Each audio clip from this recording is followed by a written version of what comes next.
TV 999 news కి స్వాగతం. అంగడిపేట గ్రామ అభివృద్ధికి అన్ని రకాలుగా కృషి చేస్తున్నామని ఆ గ్రామ సర్పంచ్ రామవత్ చిరంజీవి అన్నారు. ఈ సందర్భంగా ఆయన టీవీ 999 న్యూస్ తో మాట్లాడుతూ అంగడిపేట గ్రామం నల్గొండ జిల్లా పియ్యపల్లి మండలంలో ఉందని, గ్రామంలో 2024 ఓట్లు ఉన్నాయని, అందులో తనకు 280 మెజారిటీ వచ్చిందని అన్నారు.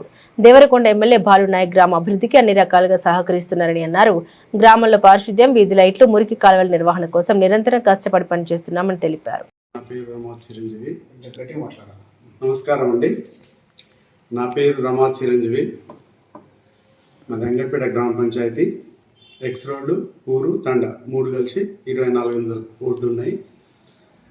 నాకు 280 మెజార్టీతో గెలుపొందారు కాంగ్రెస్ పార్టీ. దీనావత్ బాలనాయక్ గారి ఆయన చొరవతో, ఆయన సహాయ సహకారంతో గెలుపొందాను.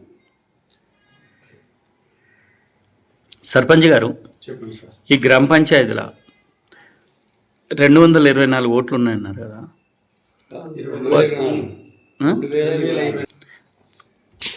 వాళ్ళకు మౌలిక సదుపాయాలు ఏ విధంగా కల్పిస్తున్నారు?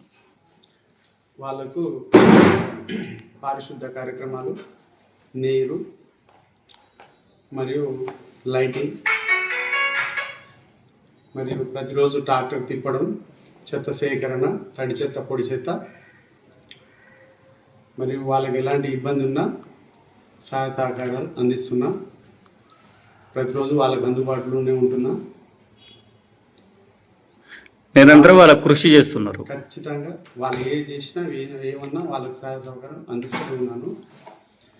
నాకు వాళ్ళ ప్రజల ఆదరణతో గెలుపొందిన కాబట్టి వాళ్ళకి ఎలాంటి ఇబ్బంది ఉన్నా కూడా వాళ్ళ కోసం ఈ 5 సంవత్సరాలు అహర్నిశతులై కృషి చేస్తా. మీరు వచ్చాక ఇప్పుడు కొత్తగా సీసీ రోడ్లు ఎమ్మెల్యే బాలనాయక్ గారి చొరవతో 15 లక్షల సీసీ రోడ్లు అంగడిపేట తండలో వేయించడం జరిగింది. ఇంకోటి, ఇక్కడ పియ్యపల్లి మండలం 30,000 ఓట్ల ఉన్న ఈ మండలంలో ఎక్కడికి వెళ్ళాలన్నా అంగడిపేట స్టేజ్కి రావాల్సిందే మండల వాసం. ఇక్కడ మరుగుదొడ్డు సమస్య ఎక్కువ ఉంది. పబ్లిక్ జెంట్స్ అయితే ఎక్కడైనా పోగలుగుతారు, కానీ లేడీస్ కొంచెం ఇబ్బంది పడుతున్నారు. కాబట్టి నేను గెలుపొందిన వెంటనే మరుగుదొడ్లు కట్టించడం స్టార్ట్ చేసిన. ఆల్మోస్ట్ అయిపోవచ్చింది. హస్తాకార్ కూడా అయిపోవచ్చింది. ఇంకొక 10-15 రోజుల్లో అది కూడా కంప్లీట్ చేస్తాను. వివో బిల్డింగ్ కూడా కట్టాను, కలర్లు ఇస్తున్నారు, అది కూడా అయిపోవచ్చింది. మరియు 6 లక్షలతోటి ఎమ్మెల్యే గారి సహకారంతో 6 లక్షలతోటి కొత్త ట్యాంక్, గత ప్రభుత్వంలో కట్టిన ట్యాంక్ ఇప్పుడు దాకా నీళ్ళు కూడా వదలలేకపోయారు. ఎమ్మెల్యే గారి చొరవతో నేను గెలుపొందగానే ఆయన సహకారంతో 6 లక్షలు పెట్టి వాటర్ పైప్ లైన్ వేసి కలెక్షన్ ఇవ్వడం జరిగింది. ఇప్పుడు గేటు మీద సస్యశ్యామలం మిషన్ భగీరథ వాటర్, గతంలో ఒక ట్యాంకే ఉండే, ఇప్పుడు 2 ట్యాంకులు ఏర్పాటు చేయడం జరిగింది. వాళ్ళకు వాటర్ కూడా సదుపాయం కల్పిస్తున్నాను. ప్రతిరోజు ట్రాక్టర్ తిరుగుతూనే ఉంటుంది. గేట్ మీద చెత్త సేకరణ, తడి చెత్త, పొడి చెత్త జరుగుతూనే ఉంది. వాళ్ళకి ఏ ఇబ్బంది ఉన్నా అందుబాటులో ఉండి చేస్తూనే ఉన్నాను. సర్పంచ్ గారు, సార్, ఇప్పుడు గ్రామ పంచాయతీకి ఇందిరమ్మ ఇండ్లు ఎన్ని మంజూరైనాయి? మాకు ఇందిరమ్మ ఇల్లు ఈ గ్రామ పంచాయతీలో నాకు 30 ఇందిరమ్మ ఇల్లు మంజూరైనాయి. అప్పుడు ఉమ్మడి గ్రామ పంచాయతీ ఉండే, అందులో ఒక 12 పోతిరెడ్డిపల్లి పోయినాయి. ఇచ్చేసి కన్వై మా దగ్గర ఉండే, కొంతమంది సోమది లెక్క కట్టుకోలేకపోయారు. వాళ్ళని కట్టుకోలేని వాళ్ళు రిటర్న్ రాసిచ్చారు. వాళ్ళని కూడా లిస్ట్ మళ్ళీ వచ్చింది, ఆల్రెడీ పెట్టాము. దగ్గర నేను 10 ఇందిరమ్మ ఇల్లు ఓపెన్ చేయడం జరిగింది. గృహప్రవేశాలు 10 గృహప్రవేశాలు చేయడం జరిగింది. ఇక్కడ ఎమ్మెల్యే గారి ఆలోచన ఏంటంటే పూరి గుడిసె లేని ఇల్లు చూడాలని ఉండాలనేది ఆలోచన. మా ఎమ్మెల్యే గారు కూడా ఆలోచన అదే.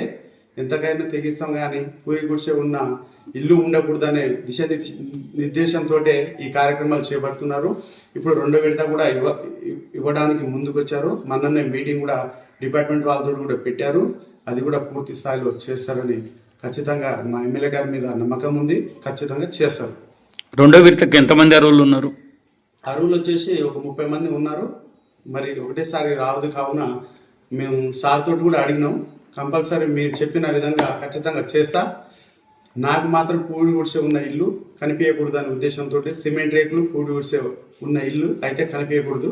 ఇందిరమ్మ రాజ్యంలోనే, ఈ కాంగ్రెస్ ప్రభుత్వంలోనే ఈ ఇందిరమ్మ ఇల్లు అనేది గత ప్రభుత్వంలో ఎవరు ఇల్లు కడతామని చెప్పేసి డబల్ బెడ్రూమ్ అన్నారు, 5 లక్షలు అన్నారు, 3 లక్షలు అన్నారు, ఇవన్నీ తూతూ మంత్రంగా సాగింది. కానీ ఇప్పుడు నేను ప్రత్యక్షంగా చూస్తున్నాను. నేను గెలవడానికి కారణం కూడా ఈ కాంగ్రెస్ ప్రభుత్వమే. ఎందుకంటే గత ప్రభుత్వంలో కూడా టీఆర్ఎస్ ప్రభుత్వంలో ఏ పనులు చేయలేకపోయారు. కాంగ్రెస్ ప్రభుత్వం రాగానే అన్ని పనులు సాగుతున్నాయి, అన్ని పనులు పూర్తి చేసుకున్నారు. మీ ఎమ్మెల్యే గారి సహాయ సహకారాలతో చొరవతో ఆయన సహాయ సహకారాలతో అన్ని పనులు ముందుకెళ్తున్నాయి. సార్ చెప్పాను, ఏమైనా సమస్య ఉంటే సార్ దృష్టికి తీసుకుపోగానే స్పందించి ఎమ్మటే చేపిస్తున్నారు. బాలనాయక్ అంటేనే ప్రజల కార్యకర్తల మనిషి. ఒక ఎంపీడీఓ, ఒక ఎంపీపీ, ఒక జెడ్పీటీసీ కాదు, ఆయనకు సామాన్య కార్యకర్తలు ఫోన్ చేసినా వాళ్ళకి రెస్పాండ్ అయ్యే మనిషి బాలనాయక్. ఆయన బ్రాండ్ అది. సామాన్య కార్యకర్తల నుంచి ఎదిగిండు కాబట్టి, సామాన్య కార్యకర్త కాబట్టి ఇలా ఆయన పేరు చిరస్మరణంగా నిలిచిపోతుంది ఈ నియోజకవర్గంలో.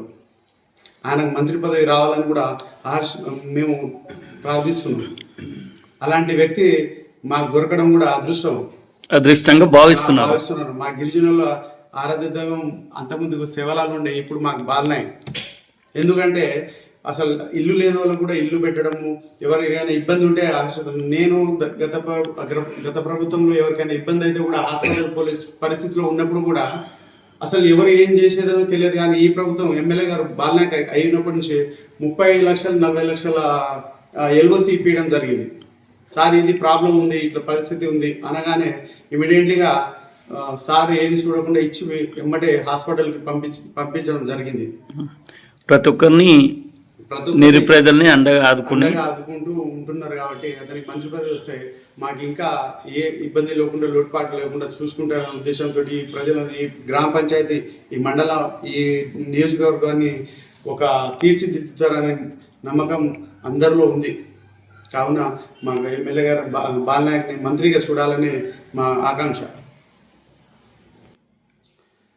ఈ ప్రభుత్వంలో రైతు బంధు సకాలంలో వస్తుంది, రుణమాఫీ అయింది, 2 లక్షల రుణమాఫీ అయింది, మహిళలకు ఉచిత బస్సు సౌకర్యం కల్పించడం జరిగింది. ఇప్పుడు మాకు సన్నవడ్లు కొనుగోలు జరిగింది. వడ్లు అంత గతంలో కన్నా ఒక 60% వడ్లు ఎక్కువ రావడం వల్ల కూడా ప్రభుత్వం ఒక గింజ లేకుండా కొనడం జరిగింది. తడిసిన ధాన్యం కూడా కొంటామనే ఉద్దేశం చెప్పడం కాదు, చెప్పి చూపించడం జరిగింది. బాలనాయక్ గారు ఎమ్మటెమ్మటే ప్రతిరోజు ఆయన ఏ పనులు ఉన్నా వదిలిపెట్టుకొని మా అక్కడ ఇప్పుడు ప్యాడీ అనేది మా మండలం మొత్తానికి ఈడ గేట్, అంగడిపేట గేట్ సెంటర్ పెద్దదనే ఉద్దేశంతో రైతులు కూడా ఇక్కడనే ప్యాడీ పోసేది. ఎమ్మెల్యే గారు ప్రతిరోజు కలెక్టర్ గారితో, ఇక్కడ ఆఫీసర్లతోటి, అందరితోటి ఇక్కడ మాట్లాడి, ప్రతిరోజు ఫోన్లో మాట్లాడి వచ్చి ఇక్కడికి వచ్చి మరి మీటింగ్ పెట్టి ఈ ప్రతి రైతుకు ఇబ్బంది కలగకుండా చేయడం జరిగింది. ఏదున్నా ఇందిరమ్మ ఇల్లు, 2 లక్షల రుణమాఫీ, కరెంటు ఉచిత విద్యుత్తు మరియు ఇలాంటివి గత ప్రభుత్వంలో ఇచ్చిన హామీలు నెరవేర్చుకుంటూ ముందుకు సాగడం జరుగుతుంది. అందరికీ ధన్యవాదాలు.